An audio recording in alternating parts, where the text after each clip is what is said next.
영화 이웃집 토토로의 주된 배경은 일본의 토코로자와시를 모델로 제작되었으며 초기 제목 또한 토토로가 아닌 토코로자와의 이웃집 유령이었다. 그러나 미야자키는 어느 한 소녀가 토코로자와를 라고 발음하는 것을 보고 작품과 굉장히 잘 어울린다고 생각하여 제목을 이웃집 토토로로 변경하게 되었다. 1970년대 말 미야자키는 동화 도토리와 살쾡이에서 영감을 받아 이웃집 토토로를 기획하게 되지만 캐릭터에 별 매력이 없네요. 라는 이유로 거절당하게 된다. 그 후 10년 뒤 미야자키는 토토로의 제작을 다시 한번 시도해보지만 이런 거 말고 판타지 없습니까? 사람들이 잘 안 볼 것 같은. 하는 말과 함께 또다시 거절당하나 했으나 사장님, 작품 하나가 흥행이 잘 안 된다면 담보로 하나 더 제작해서 공동 상영으로 가시죠. 나는 스티키 토시오의 아이디어로 인해 이웃집 토토로는 영화 반딧불이의 묘와 함께 1988년 4월 16일 공동 상영으로 세상에 공개되었다. 여담으로 이웃집 토토로의 제작비는 약 120억 원이라는 금액이 투입되었지만 1988년 당시 극장 수입은 그의 절반이었던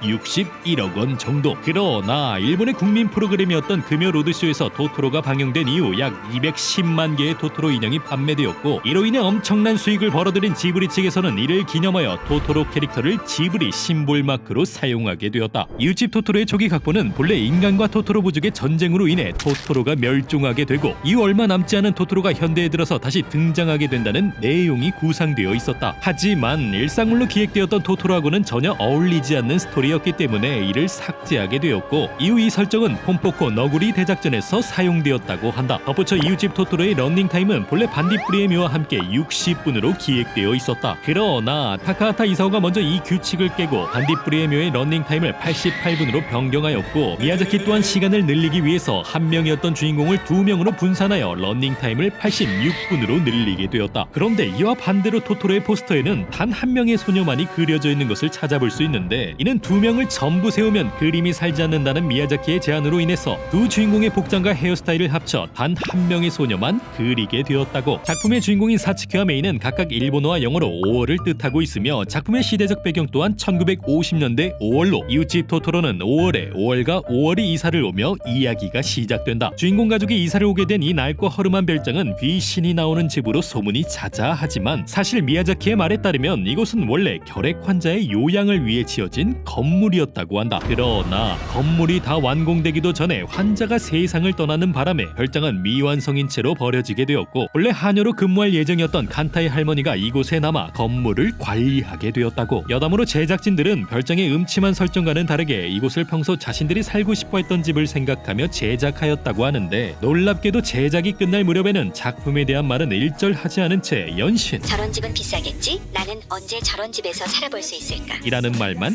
되새김질하였다고. 사츠키 자매가 별장에서 만난 이 생물들은 스스와타리라는 이름을 갖고 있으며 이들의 효과음은 피그미족의 목소리를 샘플링하여 제작되었다. 토토로의 미국 배급사 측에서는 작중 사츠키 자매가 아버지와 함께 목욕을 하고 있는 장면을 보고 미국 정서에 맞지 않을 거라 판단하여 이를 삭제하려 했으나 작품에 대해 편집을 원치 않았던 미야자키로 인해서 토토로는 풀버전 그대로 미국에서 상영하게 되었고 이후 작품을 본 수많은 미국 사람들은 적지 않은 충격을 받게 되었다. 덧붙여 미국에서는 이웃집 토토로를 로컬라이징하기 위해 토토로의 이름을 조토로, 크레이크, 가입, 엉클샘 등으로 변경하려 했지만 미야자키에게 토토로에게 조토로 같은 이름 따위를 붙일 수 없습니다. 라는 소리를 듣고 거절당하였다고 하는데 미국 위키에도 적혀 있었던 이 비하인드 스토리는 얼마 지나지 않아서 당시 배급사 측에서 근무했던 직원의 게시글로 인해 거짓으로 밝혀졌다. 사츠키의 아버지로 등장하는 구사카베 타즈오는 도쿄에 있는 대학에서 시간 강사로 근무하고 있으며 아내의 병원비와 생활비를 마련하기 위해서 집에서는 번역 작업을 겸하고 있다. 타초의 목소리는 과장된 연기를 싫어했던 미야자키의 제안으로 인해 배우도 성우도 아닌 일본의 국민 카피라이터 이토이 시게사토가 캐스팅되었고 사츠키의 어머니 역을 맡은 시마모토 스미는 원래 사츠키 역으로 오디션을 진행하였지만 그녀의 목소리로 사츠키를 연기하게 된다면 편집증을 지닌 아이가 될 것 같다는 이유로 사츠키의 어머니인 쿠사카베 야스코 역을 맡게 되었다. 이웃집 토토로의 아트북에 실려있는 초기 스토리보드에 따르면 토토로들은 각각 미밍주쿠 1302살, 주쿠 679살, 밍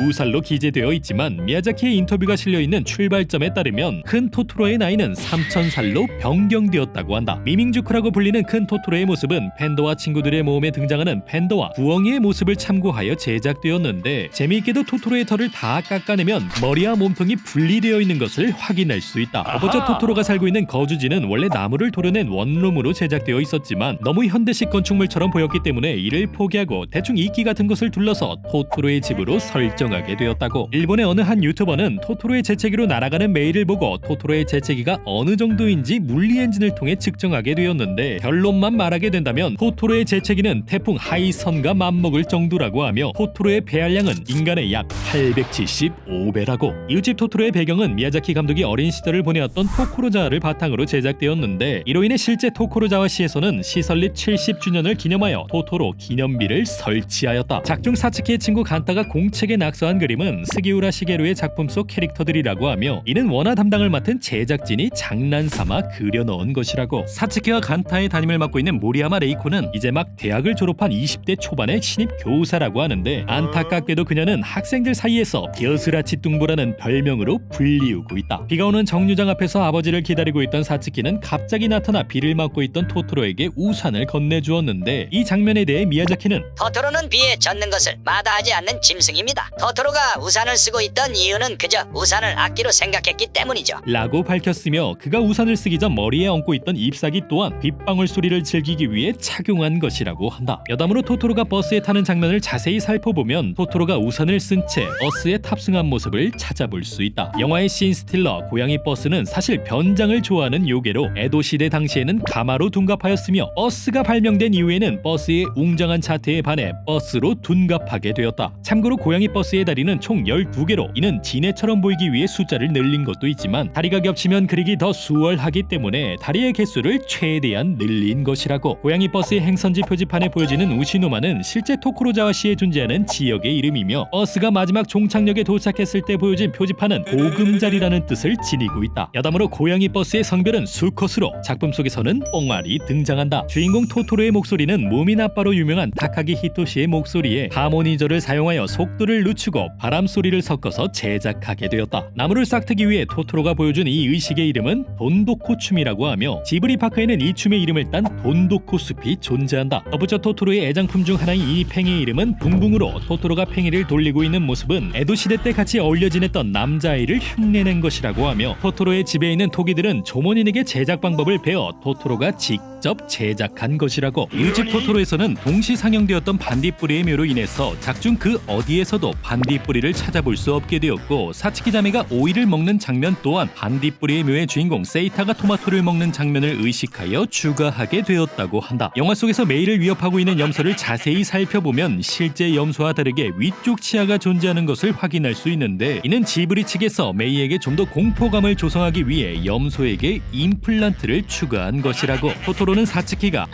라고 말을 걸면 마치 자신의 이름을 듣고 대답하듯 반응을 보여주는데, 사실 이 장면은 토토로가 도대체 뭔데 나보고 토토로라고 하는 거야? 라고 말하는 것이라고. 덧붙여 메이가 실종됐을 당시 토토로는 울고 있는 메이가 단순히 귀여워 보였기 때문에 그녀를 도와주었다고 하며, 토토로가 직접 움직이지 않고 고양이 버스를 부른 이유는 대부분의 잡일은 자신보다 급이 낮은 고양이 버스가 해결하기 때문. 그러나 토토로의 귀여운 외모와 행동과는 다르게 영화가 개봉된 지 얼마 지나지 않아 사츠키 자매는 사실 토토로에게 홀려 목숨을 잃었다. 토토로는 가족을 잃은 아버지의 망상 속 이야기다. 토토로는 사실시아마 사건을 모티바였다. 라는 소문들이 떠돌기 시작하였고, 작중 보여지는 몇몇 장면들로 인해서 이 괴담은 점차 진실이 되어가고 있었다. 하지만 소문을 접한 지브리 측에서는 공식 사이트를 통해 이웃집 토토로는 사야마 사건과 전혀 관련 없는 이야기입니다. 영화가 끝날 무렵 사츠키 자매의 그림자가 없었던 이유는 불필요하다고 판단했기 때문에 축약한 것이죠. 라며 입장문을 밝혔고, 미야자키 또한 메이가 실종된 장면에 대해서 자신이 어릴 적 겪었던 에피소드를 바탕으로 구상하였다고 말하여 이 괴담들은 전부 루머로 밝혀졌다. 여담으로 메이가 실종됐을 당시 간타는 자전거를 타고 온 동네를 누비다가 바퀴가 펑크 나는 바람에 병원에는 미처 도착하지 못하였다고. 미야자키 감독은 지브리 스튜디오의 면접을 진행할 당시 저는 귀여운 토토로를 좋아합니다. 라는 한 면접자의 말에 토토로는 흉악한 생물이에요. 육식 동물이고 사츠키랑 메이를 잡아먹지 않았던 건 그저 배가 불렀기 때문이죠. 나는 충격적인 답변을 내놓았다. 그러나 옆에 있던 다른 면접자가 토토로의 치아 구조는 초식 동물의 치아라서 사츠키와 메이를 잡아먹을 리 없습니다. 토토로는 초식 동물이죠. 라고 원작자의 말에 반박하였는데, 놀랍게도 이 면접의 최종 합격자는 미야자키에게 반박한 이토소 켄지 단